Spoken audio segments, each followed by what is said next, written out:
अब मैं आपके सामने एक ऐसी टेक्निक देने जा रहा हूं जिसको मैं स्वयं रोज करता हूं। पहले दिन से ही बेनिफिट मिलने लगते हैं। नीचे जाने वाली ऊर्जा पहले सुख का झांसा देती है, लेकिन अंत में दुख में गिरा देती है। कोई भी आपसे ये नहीं कहता कि कैसे जीवन शक्ति को ऊपर ले जाए। अगर आप आनंद चाहते हैं तो ऊर्जा को ऊपर ले जाना पड़ेगा। ये जो हमारा मन हमको इतना नचा रहा है, ये एक दिन हमारे वश में होगा। बस हमें तरीके पता होना चाहिए कि हमें क्या करना है और क्या नहीं करना है। मूलाधार चक्र जब तक नहीं खुलेगा तब तक पूरे जीवन में भी आप जगत की वासनाओं से ऊपर नहीं उठ पाओगे। इसलिए जो सबसे लोअर स्टेज है ऊर्जा का, हमें उससे ऊपर उठना है। इस अभ्यास से कोई भी वासना तिरोहित हो जाती है। ऊर्जा रहेगी यानी काम रहेगा, पर वासना तिरोहित हो जाएगी, वासना गायब हो जाएगी। पूरा जीवन ही बदल जाता है। मैंने देखा है और देख रहा हूँ। अगर आपकी ऊर्जा इस स्थान पर अटकी हुई है तो आप जीवन में कभी भी ब्रह्मचर्य पालन तो क्या, ब्रह्मचर्य रह ही नहीं सकते। ये जो चक्र है इसे मूलाधार चक्र कहते हैं और यहीं पर ही हमारी जो भी विश होती है, यानी ये हमारी इच्छाओं का मूल केंद्र है। यही से इच्छाएं जन्म लेती हैं। चेतना का सबसे लोअर लेवल मूलाधार चक्र है दोस्तों, और इसी चक्र में मानव अपना पूरा जीवन बिता देता है, पर इससे ऊपर नहीं उठ पाता। ऊर्जा मूल में पड़ी है, इसी कारण पूरा जीवन अतृप्त रहता है। दोस्तों, आज की ये वीडियो आपके लिए बहुत ही स्पेशल होने वाली है। आज हम ब्रह्मचर्य पर डिटेल से बात करने वाले हैं। आज के युवाओं की स्थिति को देखते हुए इस वीडियो को तैयार किया गया है। आज का युवा अपना मनमाना आचरण कर रहा है और अपने जीवन को पूरी तरह से बर्बाद करने पर तुला हुआ है। अगर समय पर हम इस पर लगाम नहीं कसेंगे तो हमारे देश के यूथ का पूर्ण रूप से पतन हो जाएगा।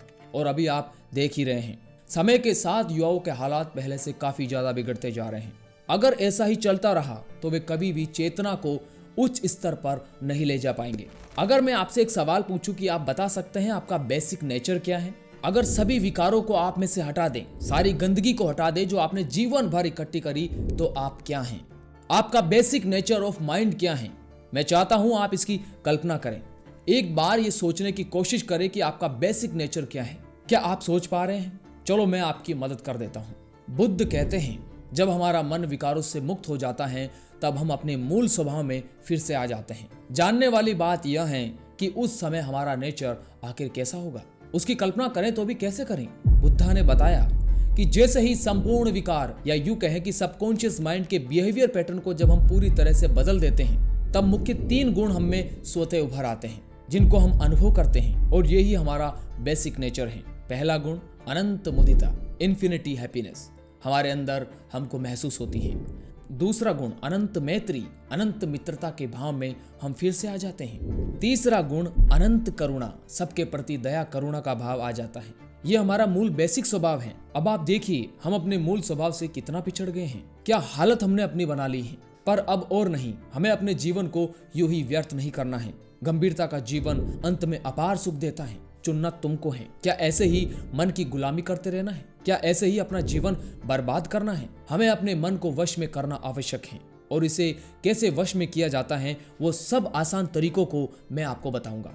आप जहां भी हो, जैसे भी हो, कोई फर्क नहीं पड़ता। फर्क इस बात से पड़ता है कि आप इस समय जो अभी आपके हाथ में है इसको व्यर्थ में न जाने दें। ये जो हमारा मन हमको इतना नचा रहा है, ये एक दिन हमारे वश में होगा। बस हमें तरीके पता होना चाहिए कि हमें क्या करना है और क्या नहीं करना है। हमें अपना जीवन बदलना है और पूरी तरह से बदलना है। आपको पहले भी वीडियो में कहा था कि हम कोई साधारण जीव नहीं हैं। हम परम पिता परमेश्वर के पुत्र हैं। जैसा स्वरूप उनका है, उसी स्वरूप में हम भी उन्हीं से उत्पन्न हुए हैं। असीम ऊर्जा का भंडार हमारे अंदर विद्यमान है। बस आप इस एक थॉट को पहले एक्सेप्ट करिए कि तुम परमात्मा के अंश हो। जो ऊर्जा हमारे भीतर है, जिसे अनुभव करना बाकी है, फील करना बाकी है। कुछ तरीके हैं हमारे सनातन में जिनको करने से हम उस शक्ति का अनुभव कर सकते हैं। उन तरीकों के बारे में भी आपको बताऊंगा। धीरे धीरे हम सब क्लियर करते हुए चलेंगे। सबसे पहले जो आपको करना चाहिए वो ये कि आप अपने आप को इन 3 नियमों में डाल देना चाहिए। इनमें सब आ जाएगा। कौन से 3 नियम? पहला विश्वास, दूसरा लक्ष्य, तीसरा रणनीतियां। अपने अंदर विश्वास पैदा करें कि आपके लिए कुछ भी असंभव नहीं है। कैसे करेंगे? आप हम सब में एक गुप्त शक्ति का वास है जो आपके मूलाधार चक्र में लोक हैं। एक विश्वास तो कर ही सकते हैं। इतना बड़ा ऊर्जा का ट्रांसफॉर्मर जिसका वोल्टेज कितना है उसे मापा नहीं जा सकता। वो आप हम सब के भीतर है। भले ही ऊर्जा का अनुभव आपने नहीं किया, पर एक दिन जरूर ऊर्जा का अनुभव घटित होगा। पर आपको पता तो रहे कि आप क्या चीज हैं। इसलिए ये विचार तो आने भी नहीं चाहिए कि मैं ये नहीं कर सकता, मैं कैसे इस मार्ग पर चल पाऊंगा। ऐसी कोई चीज नहीं है जो आप नहीं कर सकते। बस कमी है अपने आप को कम आंकने की, विश्वास की कमी। विश्वास की कमी को पूर्ण रूप से सिर्फ इस विचार से दूर कर दीजिए कि आप में पूर्ण परमात्मा की दिव्य शक्ति का वास है। जब शक्ति का विश्वास हो जाए तब दूसरे पड़ाव की ओर बढ़े। दूसरा पड़ाव है अपना लक्ष्य। अपना लक्ष्य जो भी हो उसे निर्धारित करें और लिखिए। लक्ष्य कई हो सकते हैं और उन सभी लक्ष्यों को लिखें। जैसे अभी हम ब्रह्मचर्य को लक्ष्य मानकर चल रहे हैं। जब लक्ष्य सामने दिख रहा हो तब हम तीसरे पड़ाव की ओर बढ़ते हैं, जो है रणनीतियां। लक्ष्य कैसे प्राप्त होगा, लक्ष्य में क्या क्या बाधाएं आ सकती हैं, उन्हें लिखना होगा और उनके लिए बेहतर रणनीति का निर्माण करना होगा। मैं तुम्हें हर एक चीज बताऊंगा जिससे तुम एक वीर की भांति बन जाओगे और जो चीज पाना चाहोगे पा लोगे। कोई तुम्हें आकर्षित नहीं कर सकेगा। कहीं से तुम वीर नाश के बारे में सोच भी नहीं पाओगे।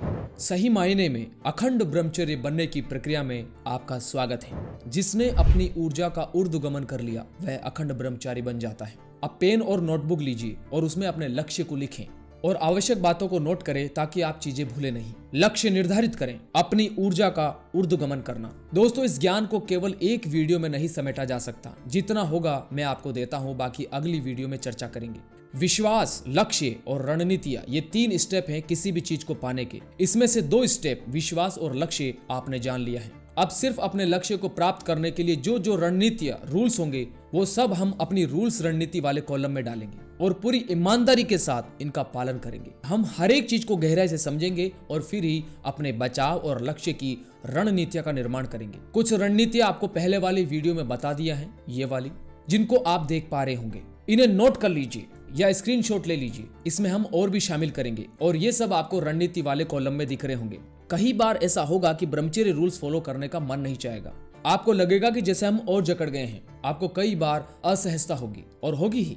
साधना करने का मन नहीं चाहेगा। मन ऐसी चीजों का लुभावना आपको देगा जिसमें शुरू में आपको सुख नजर आएगा, लेकिन ध्यान रहे दुख मिलता ही तब है जब हमने सुख चाहा हो।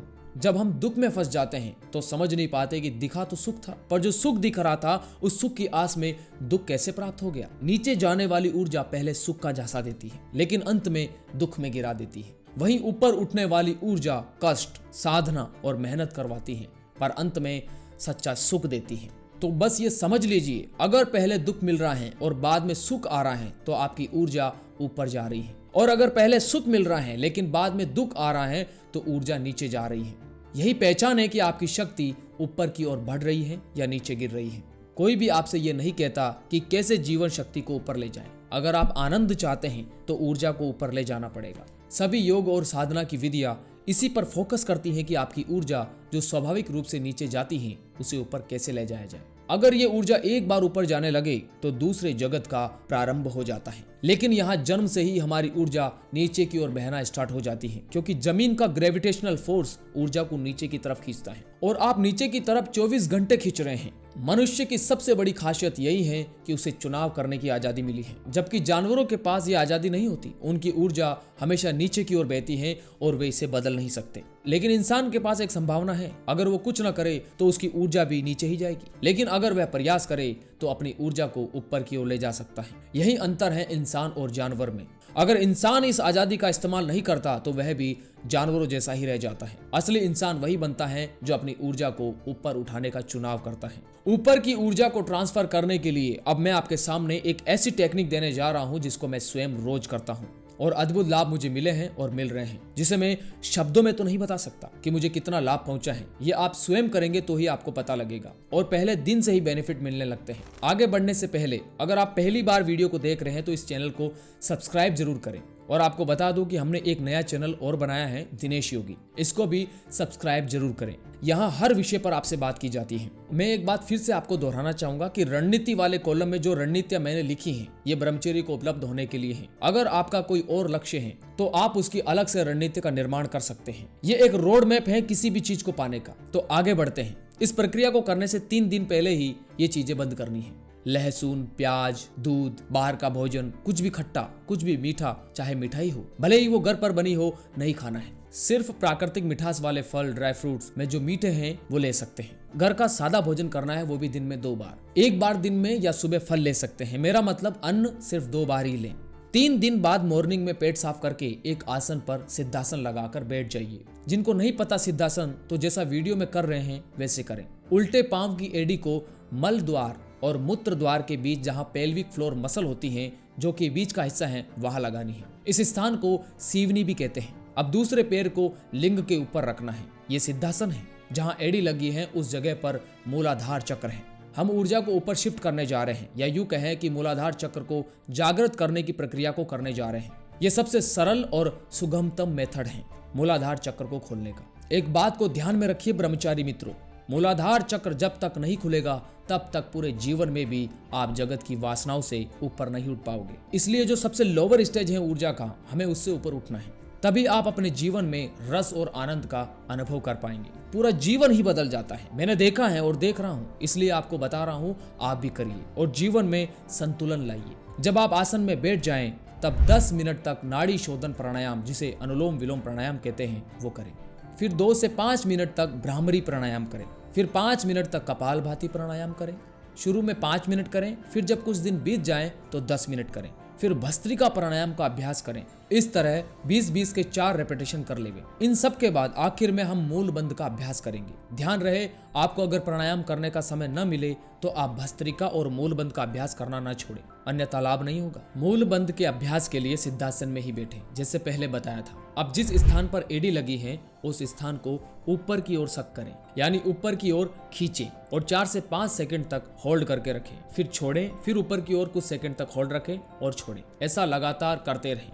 शुरू में 10 मिनट करें, फिर 5 मिनट बाद कुंभक के साथ यानी श्वास को अंदर रोकते हुए इस अभ्यास को करना है। मूल बंद लगाते हुए श्वास को भी भीतर रोक कर रखना है और जब तक श्वास रुकी रहती है उतनी देर तक मूल बंद को लगाए रखना है। जब आपको लगे कि श्वास अब नहीं रुक रही तो श्वास को छोड़ते समय मूल बंद को छोड़ें। अब इस अभ्यास को 15 से 20 मिनट करें। इसका रिजल्ट अद्वितीय है। आप आश्चर्य में पड़ जाएंगे और अपने आप को देखेंगे कि आप पहले से बहुत संतुलन में आ गए हैं। आपको आनंद महसूस होने लगेगा। आप एक अद्भुत शांति और संतुलन को अपने जीवन में पाते नजर आएंगे। इस अभ्यास से कोई भी वासना तिरोहित हो जाती है। ऊर्जा रहेगी यानी काम रहेगा, पर वासना तिरोहित हो जाएगी, वासना गायब हो जाएगी। भस्त्रिका प्राणायाम ऊर्जा को शीघ्र गति से ऊपर की ओर ट्रांसफर करता है, पर इसे ठीक से करना आना चाहिए। शुरू में आपको इसे करने में कठिनाई आएगी, यानी इसमें श्वास को पूरा खाली करना होता है एक ही बार में, जो कि शुरू में साधकों से नहीं हो पाती। पर कुछ दिनों की प्रैक्टिस के बाद आसानी से आप एक बार में श्वास को बाहर फेंकने में सक्षम हो जाएंगे। ब्रह्मचारियों की वीर रक्षा के लिए भस्त्रिका और मूल बंध का अभ्यास मुख्य है, इसका ध्यान रहे। जब भी काम वासना उठे तब भस्त्रिका प्राणायाम कुछ मिनट करें। तेजी से श्वास को बाहर फेंकें। शेर के मुंह में शिकार हो तो क्या वो छूट सकता है? ऐसे ही काम वासना शरीर और मन को जकड़ लेती है और व्यक्ति को ऐसा लगता है कि अब प्रयास करने से कोई लाभ नहीं है। पर अगर वह उस स्थिति में सब छोड़कर भस्त्रिका प्राणायाम और मूल बंध का अभ्यास कर लेगा तो वो काम वासना के मुख से जकड़ा हुआ भी आसानी से छूट सकता है। इस वीडियो में कुछ भी समझ न आया हो तो कमेंट करें और इस वीडियो को अन्य लोगों तक जरूर शेयर करें, ताकि ब्रह्मचारियों की फौज तैयार हो सके और हम फिर से एक ऐसे नए युग का निर्माण करें जिसमें व्यक्ति इच्छाओं की ओर न भागकर चेतना को शिखर तक पहुंचाने में लगे। परमात्मा सबका कल्याण करे। धन्यवाद।